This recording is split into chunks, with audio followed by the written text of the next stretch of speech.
हिडिंबा पांडव कुल की सबसे पहले बनने वाली वधू बनी थी।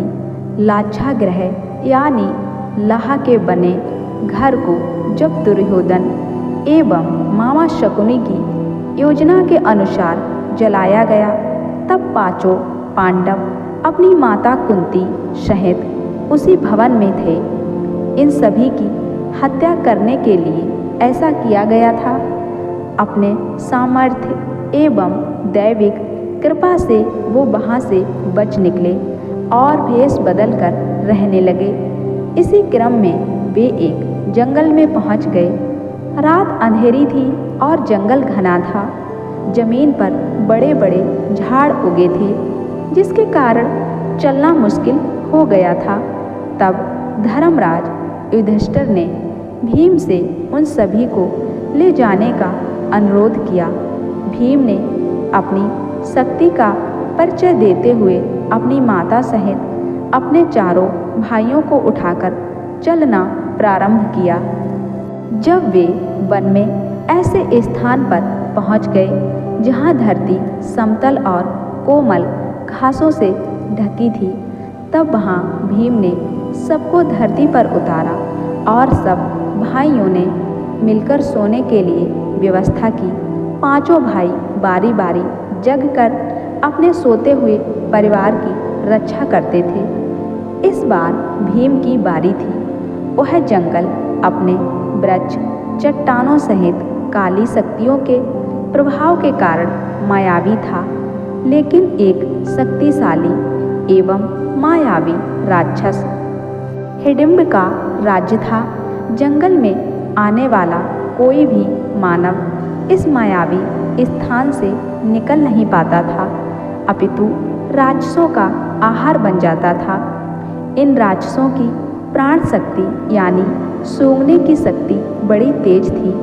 जंगल में मानव के प्रवेश को तुरंत भांप लेते थे। जब राक्षस राज हिडिंब को इन मनुष्यों के आने का पता चला, तो वह मानव मांस खाने के लिए लायालायक हो उठा। उसने अपनी बहन हिडिंबा को उन मनुष्यों को उसके सामने प्रस्तुत करने का आदेश दिया। हिडिंबा पांडवों के समीप जा पहुंची। भीम को देख हिडिंबा मोहित हो गई। वे सोचने लगी कि शक्तिशाली पुरुष जिसका हृदय इतना कोमल है कि अपने परिवार को सुरक्षा प्रदान कर रहा है, उससे अच्छा जीवन साथी और कौन हो सकता है। मैं धन्य हूँ यदि वह मेरे पति बने। फिर उसे अपने क्रूर भाई की आज्ञा का स्मरण हुआ। देवी हिडिंबा ने अपने मायावी शक्तियों से स्वयं को एक सुंदर युवती में बदल लिया और भीम के पास गई। पहले जंगल में भटकी हुई युवती के भांति अनेक प्रकार की बातें कही। फिर जब भीम ने उन्हें रक्षण देने की बात कही, तब वो वहीं पर बैठ गई। हालांकि आराम कर रहे अर्जुन एवं युधिष्ठिर को देवी हिडिंबा पर धीरे धीरे संदेह भी होने लगा था, लेकिन उन्होंने सुरक्षा को ध्यान में रखते हुए सोए रहने का स्वांग किया।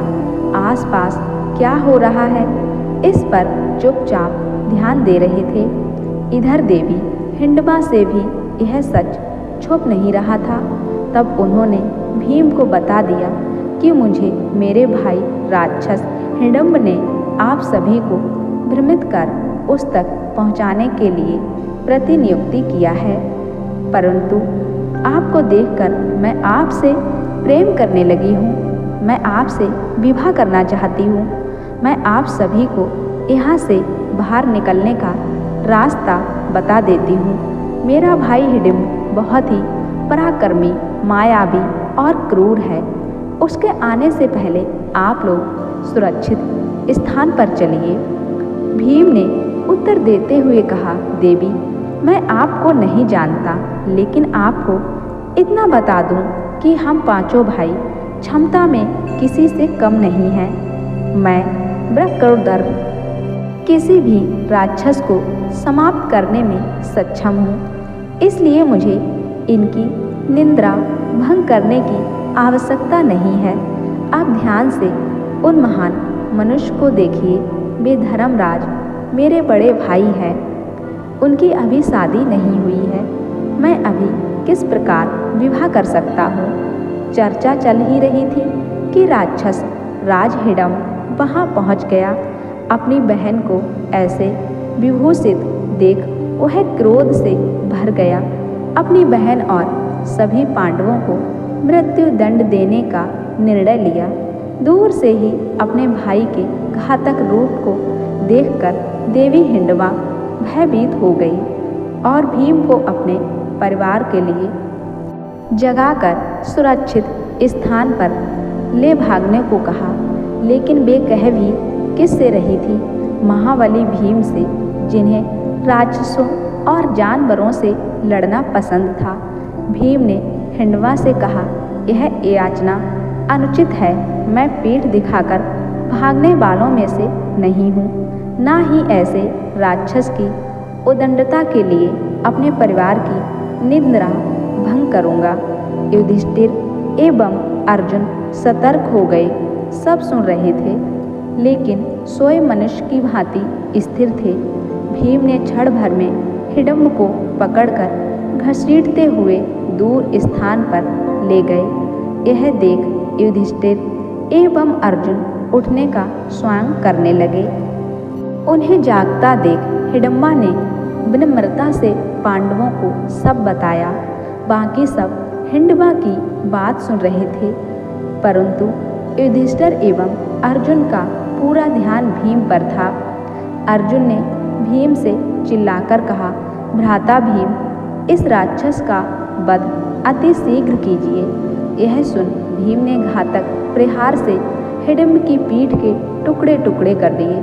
हिडिंब का वध होते ही सारे राक्षस भीम के सामने घुटने टेक बैठ गए और उन्हें अपना राजा मान लिया। तभी भीम ने कहा, मैं तुम्हारा राजा कैसे हो सकता हूँ? तुम राक्षस हो और मैं मनुष्य हूँ। तब उनके मंत्री ने कहा, हे राजन, हमारे यहाँ परंपरा है कि जो हमारे राजा को मारता है वही अगला राजा बनता है। एक शक्तिशाली राजा ही अपनी प्रजा को सुरक्षा प्रदान कर सकता है। और प्रभु, आप तो राक्षस राज हिडम्ब से भी अत्यधिक शक्तिशाली हैं। यह सुनकर भीम ने कहा, परंतु मैं आपका राजा नहीं बन सकता। तब फिर से हाथ जोड़कर उनके मंत्री ने कहा, राजन, ऐसा ना कहें। बिना राजा के प्रजा अनाथ हो जाती है, जंगल राज हो जाता है। इन सब बातों को सुनकर धर्मराज युधिष्ठिर ने विचार करने हेतु समय मांगा। तभी वहाँ देवी हिंडवा आकर पांडुपुत्र भीम से कहती है, हे राजन, कृपया कर मेरे प्रेम को स्वीकार करें, मुझे अपनी पत्नी बनने का सौभाग्य दें। इस पर भीम ने कहा, ऐसे कैसा हो सकता है? तुम राक्षस कुल की हो और मैं मनुष्य हूँ। मेरे समाज में क्या तुम्हें वांछित स्थान मिल पाएगा? तब देवी हिंडवा ने कहा, मुझे आपके समाज की स्वीकृति की इच्छा नहीं है, अपितु आपके स्वीकृति की इच्छा है। आप यहाँ के राजा बन मुझसे विवाह कर 1 वर्ष तक मेरे साथ रहें। जब मुझे पुत्र रत्न की प्राप्ति हो जाएगी, आप यहाँ से प्रस्थान कर सकते हैं। हम मायावी जाति हैं। मेरा पुत्र जन्म के कुछ समय बाद ही युवावस्था को प्राप्त हो जाएगा, तब आप यहाँ से प्रस्थान कर सकते हैं। मैं आपको नहीं रोकूंगी।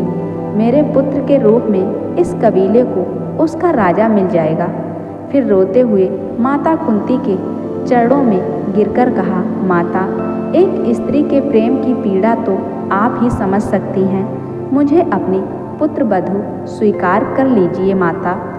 1 ही वर्ष की तो बात है, मेरा भी कल्याण हो जाएगा और इस कबीले का भी। माता कुंती ने देवी हिंडवा से कहा, हे पुत्री, तुम्हारी बातें तो धर्म संगत लग रही हैं, मुझे विचार करने का समय दो। फिर चर्चाओं के उपरांत माता कुंती सहित सभी पांडव इस पर सहमत हो गए कि इस प्रकार प्रजा को अनाथ करके जाना धर्म संगत नहीं है। फिर भीम ने कबीले का राजा होना स्वीकार किया और देवी हिंडवा से विवाह किया और उनका एक पुत्र हुआ महाबली घटोत्कच। मायावी राक्षस होने के कारण जन्म के कुछ समय उपरांत ही घटोत्कच युवा हो गए और अपने पिता भीम, अपनी पितामही देवी कुंती सहित अपने सभी काकाओं को दंडवत प्रणाम किया और उन्हें वचन दिया कि जब भी पांडवों को उनकी आवश्यकता पड़ेगी वह केवल स्मरण मात्र से वहाँ उपस्थित हो जाएंगे। देवी हिंडवा ने भी अपने वचन अनुसार अपने पति भीम और उनके भाइयों तथा उनकी माता देवी कुंती को विदा किया और अपने पुत्र घटोत्कच के साथ रहने लगी।